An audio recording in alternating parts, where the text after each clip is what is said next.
Yaw Perbi. I'm a medical doctor by training, but that's not why I was asked to come here this morning. I was asked to come here this morning to spend the next 10 minutes to show you or give you evidence that the youth of Ghana are poised to make a difference in the world. That the things we're talking about here may sound far-fetched, may sound theoretical, but they're real. Because I still remember being a young medical student. I think I was about 25 at that time. And had this idea together with my friends, and we met at Legon, to start a youth development organization that would train young people in leadership. Because everything, like my mentor John Maxwell says, rises and falls on leadership. Nobody knew we were meeting, there were no TV cameras. But almost 20 years down the line, the Heart Group is working in 24 countries around the world on every single continent. In fact, there are times when we would hold a program, I remember very well at the British Council, somebody would come and look at the materials, the brochures, etc., and say, oh, the Heart Group. Now listen to this. When did it come to Ghana? Right? That expectation that if it's good, it's wonderful, it must have come from somewhere else. But I'm here to encourage you, it started in Ghana, was grown by Ghanaians, and now we have people from all over the world who are participating in it. I'm here to tell the youth of Ghana that Ghana can. Africa can. The youth can. If we were in church, you would say hallelujah. At least you can clap. Wake up! So, when I was invited to come and share a couple of stories, this is one story, I'll share another one with you. I thought about the theme, entrepreneurship, technology, innovation.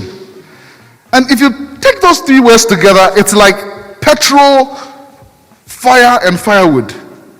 Because it's a highly combustible combination, isn't it? But if you think of each one of those words as well, they are almost synonymous with youth, entrepreneurship, young people. In fact, I have a book called 50 Inspiring Businesses that were started by young people. Phil Knight was 27 when he started Nike. Bill Gates was 19 when he started Microsoft. Should I go on? Amazon, Oprah, Hewlett-Packard. All these were started by people who were youth. And in Ghana, we are getting more and more examples of this. So youth and entrepreneurship, synonymous. Technology, who are the techies? Youth. Youth is synonymous with tech. And so when you think about Larry Page, Google, when you think about Facebook, Zuckerberg, again, youth, entrepreneurship, entrepreneurship and technology. But then when you add innovation, oh my goodness. Last year, when COVID-19 hit, we all stood at a point where we had to decide whether we're going to go down or we're going to adjust. We're going to pivot. So, my wife and I, and I'll come back to last year's story, I'll give you a bit of a background. So, I'm married to this wonderful economist entrepreneur. We have 7 children. Why are you looking at me strange? Somebody has to do this job, you know that? Okay. Now, these are voracious readers. Now, for the last 12 years or so, I've mainly lived in the city of Montreal in Canada. And right opposite our house, there's a huge municipal library. The children love to go and borrow sometimes 200 books at a time. So we were coming on a long stay in Ghana in 2017, and we're wondering, how are we going to satisfy this voracious appetite of theirs? So we decided to ship about 2,000 books to Ghana, thinking that, well, when we are done, we'll sell the books or whatever, if people want them, and then... But people began to show interest. I'm talking about entrepreneurship. Entrepreneurship is about what? Solving problems. People began to show interest. Oh, can we borrow your book? Can we? So we said, why don't we start a library project? And so we did. And employed somebody to run it. Soon we had 2 or 3 schools involved. I set an alarm so that I know when I'm halfway.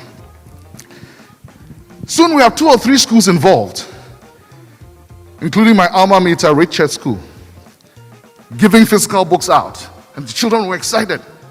And then COVID-19 hit. We couldn't do the physical thing, right? protocols, all of that. But what happened was innovation. We pivoted online. And I want to thank MasterCard and Invest in Ghana because we've been doing some work together. They've helped us with consultants and all of that.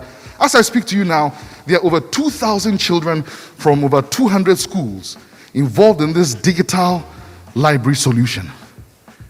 And what we're doing now is with partnership with some tech companies, we literally come to a school and set up for free. We set up all these tablets, and during the hour for library time, these children get to read. Research has shown that if a child loves to read, it is a better indicator of their future success than even their parents' socioeconomic status. In other words, if a child's parents are living in a kiosk right now, and this child learns and loves to read, their future has nothing to do with the kiosk their parents are living in. So we have a vision to see every African family successful as a result of this enlightening culture of reading. But why am I sharing this story? Because I'm not too far from youth myself. I just crossed 40 not long ago. And my wife is still under 40. And this is a digital, innovative solution. And all of a sudden, a child in Bogatanga, with a touch of a button, has the same resources as a child in Paris, San Francisco, name it. So, young people of Ghana, I'm here to encourage you that you're good enough for the world. You are good enough for the world. I do hear excitement. You are good enough for the world. And we want to remind our stakeholders, public and private alike. I hear a lot of talk about the youth bulge. I hear a lot of talk about youth dividend. The youth, the continent is full of them. But it's either great opportunity or terrible danger, depending on what we do with them. I would hope that we would reap fully the benefit of being the youngest continent in the world. And finally, for the young people here, I've been in town for the last 2 months, and a lot of people have been complaining to me, I don't see the young people's passion. Find what you are passionate about, what you're willing to die for, and get mentorship. Passion and mentorship. Oh my goodness. Not even the sky will be the limit. And so I want to leave you this story of a guy I've heard about from my friend. I was in a conference in Las Vegas, and this guy came to share about his friend who really all his life wanted to be a Navy SEAL. I know some of you know about the U.S. Marines. They're like, they're wild, though.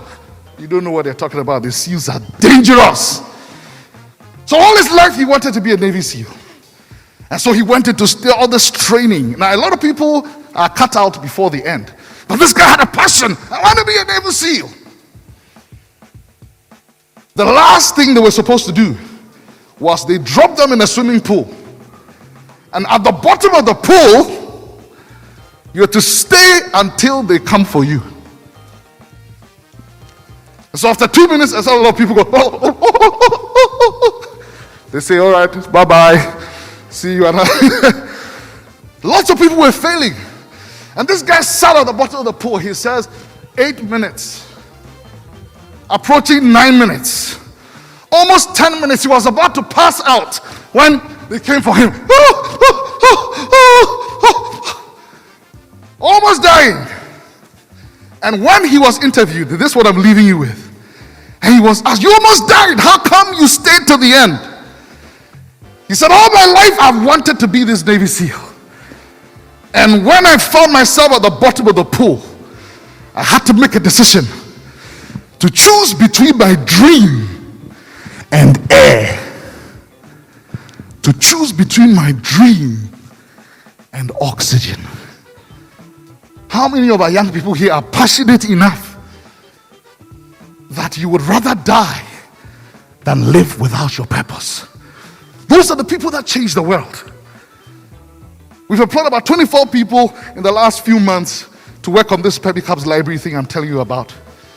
We've had to let some go because they can't wake up and beat the traffic.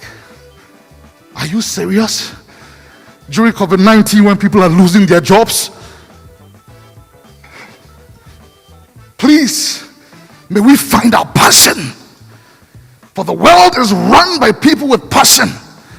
Passion plus entrepreneurship, passion plus technology, passion plus innovation.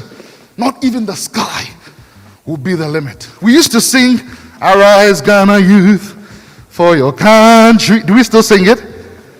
The nation demands your devotion. Let us, uphold her and make her great. We are all. That's the part we got wrong. We should not have said we are all involved. We are all committed. There's a big difference between being involved and being committed. And somebody has described it as the difference is that in eating a typical English ham and egg breakfast, the chicken was involved, but the pig was committed.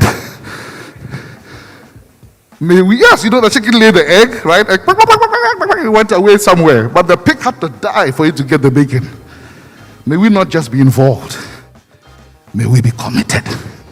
Thank you.